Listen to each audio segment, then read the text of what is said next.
Comprehensive Guide to Torticollis. The video is created by Dr. Abhinav Gupta and team. In this video we have covered everything about the topic from initiation to the end. Torticollis, also known as wry neck, is a condition characterized by the involuntary contraction of neck muscles, causing the head to tilt to one side.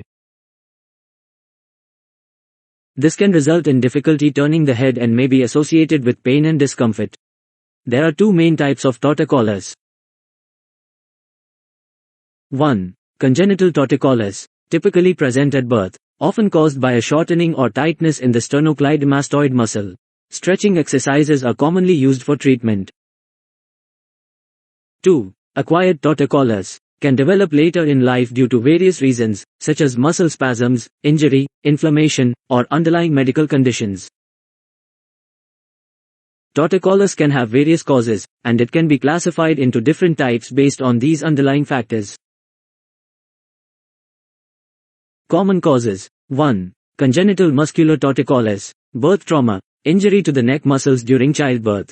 Abnormal position in the womb, leading to muscle tightness or imbalances. 2. Congenital structural torticollis, bony abnormalities, structural issues in the spine or neck bones present at birth. 3. Acquired, non-congenital, torticollis, muscle spasms, sudden, involuntary muscle contractions or spasms in the neck. Injury or trauma, neck injury or trauma, such as whiplash. Infections, infections affecting the neck muscles or lymph nodes. Inflammatory conditions, conditions like retropharyngeal abscess or other inflammatory processes. Tumors, tumors or growths affecting the neck muscles or nerves. Neurological conditions, disorders affecting the nervous system can lead to abnormal muscle contractions. 4. Secondary torticollis, eye or ear disorders, problems with vision or the inner ear can cause the head to tilt in an attempt to maintain balance. Dental issues, problems with the jaw or temporomandibular joint, TMJ, can contribute to torticollis. 5. Psychogenic torticollis, psychological factors, emotional or psychological stress leading to abnormal muscle contractions. Symptoms and complications, head tilting to one side, difficulty turning the head, neck pain and stiffness. In some cases, torticollis may cause headaches. Radiographs, X-rays, are generally not the primary imaging modality used to diagnose torticollis, as it primarily involves soft tissues like muscles and tendons. However, in certain cases, radiographs might be ordered to rule out bony abnormalities or structural issues in the cervical spine that could contribute to torticollis. Here are some scenarios where radiographs may be considered. 1. Congenital structural torticollis. If there is suspicion of bony abnormalities in the cervical spine, such as malformations present at birth, radiographs may be part of the diagnostic process. 2. Traumatic torticollis. Following a traumatic event or injury to the neck, X-rays may be ordered to assess for fractures or other bony injuries. 3. Secondary torticollis. In cases where torticollis is suspected to be secondary to other conditions, such as infections or tumors, radiographs may be included in the diagnostic workup. It's important to note that imaging studies like magnetic resonance imaging, MRI, or computed tomography, CT, scans are often more useful in evaluating soft tissues, including muscles and nerves. Physiotherapy assessment. 1. Patient history, onset and duration of symptoms.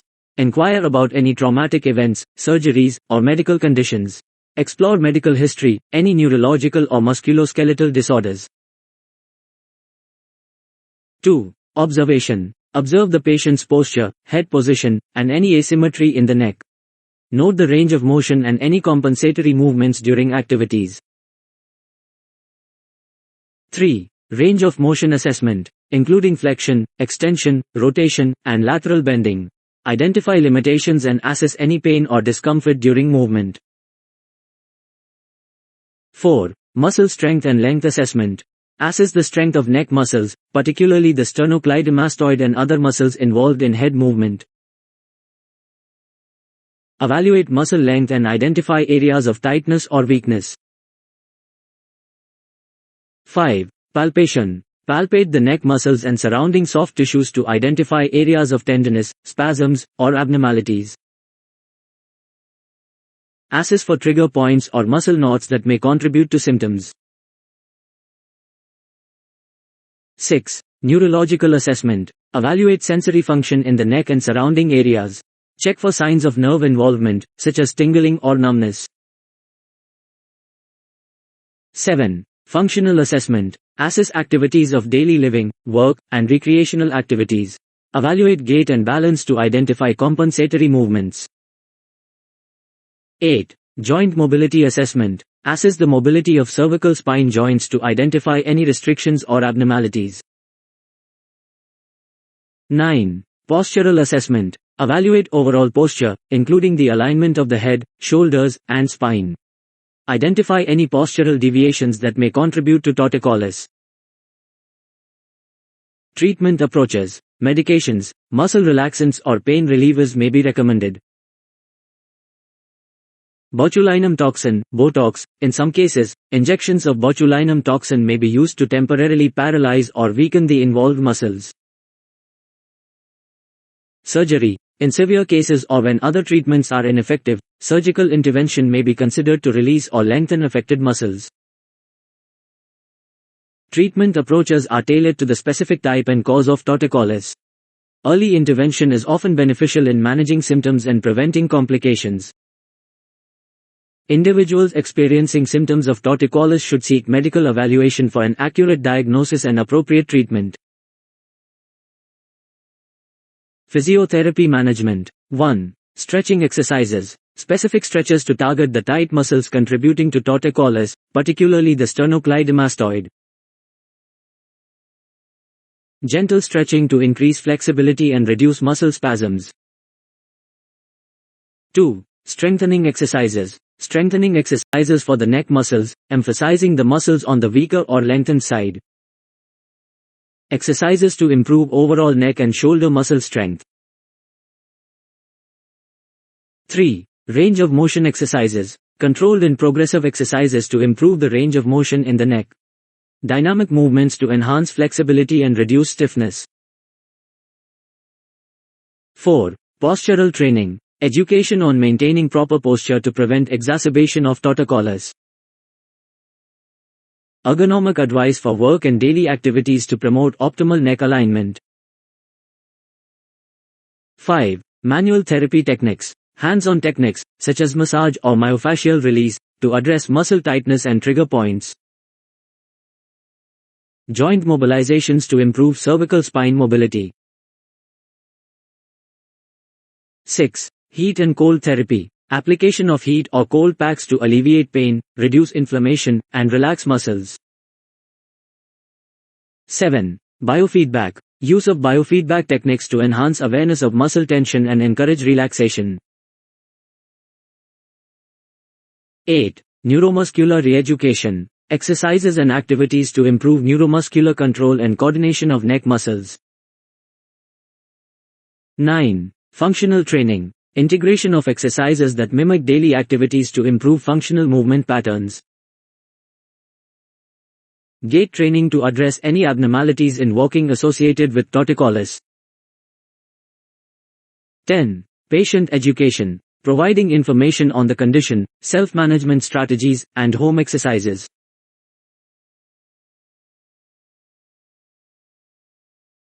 Instruction on how to prevent recurrence and manage symptoms independently. 11. Progressive monitoring. Regular assessments to track progress and make adjustments to the treatment plan. Collaboration with the patient to set realistic goals for rehabilitation. Physiotherapy for torticollis is often tailored to the individual's specific needs and the underlying cause of the condition. It is essential for patients to actively participate in their rehabilitation, adhering to the prescribed exercises and lifestyle modifications for optimal outcomes. Vote of thanks. Thank you for watching our video. We hope this information has been valuable to you. If you have any further questions or concerns, please consult our team for personalized advice.